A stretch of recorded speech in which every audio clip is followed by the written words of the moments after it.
સુરત શહેરમાં એપ્રિલ મહિનામાં વર્લ્ડ મેમન ડેની ઉજવણી કરવામાં આવી હતી। સાથે સાથે આ વખતે તમામ ધર્મોના ધર્મગુરુઓનું એક સ્નેહ મિલનનું પણ આયોજન કરવામાં આવ્યું હતું।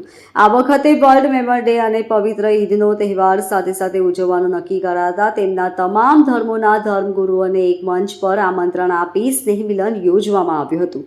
અડાજણ પાટિયા એસએનસી કોમ્યુનિટી હોલ ખાતે યોજાયેલા આ સ્નેહ મિલન કાર્યક્રમમાં કારી રશીદ અહેમદ અજમેરી સાહબ, સૈયદ બુરહાનુદ્દીન ઉર્ફે ફૈઝલ બાવા, નાયબ સજાદા નશીન, ફાધર ડેનિસ અમીન, બાપ્સ, સ્વામિનારાયણના સંતો, ગુરમીત સિંહજી લાલસિંહજી, પદ્મશ્રી યઝદી કરંજિયા, મુદર ભાઈ સાહેબ, જમાલુદ્દીન આમિલ સાહેબ, કદીરભાઈ Pirzada, મુલાના Rafiq Nada Saheb, doctor Mohsin Lokhandwala, doctor Farookji Patel, MS Shaikh, AS Sonara Saheb ઉપસ્થિત રહ્યા હતા।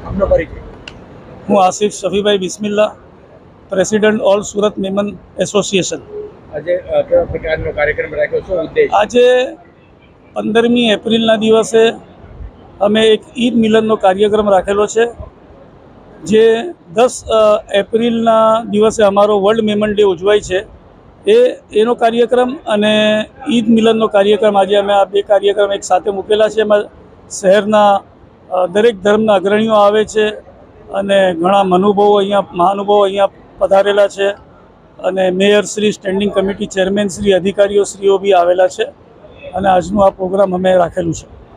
જે અનેક ધર્મના એકતાની ભાવ છે, કઈ રીતે actually 10 April world Memon day નિમિત્તે અમારા લોકો પૂરા વિશ્વમાં 35 લાખ મહેમાનો અને ભારતમાં 15 લાખ મહેમાનો અને સુરતના 60 લાખ મહેમાનો એમ બધા મળીને આ 10મી એપ્રિલે વર્લ્ડ મેમન ડે ઉજવે છે અને તે દિવસે અમે લોકો ફળ ફૂલનું હોસ્પિટલમાં વિતરણ કરીએ છીએ, અનાથાલયમાં જઈએ છીએ, ઓલ્ડ એજ હોમમાં જઈએ છીએ।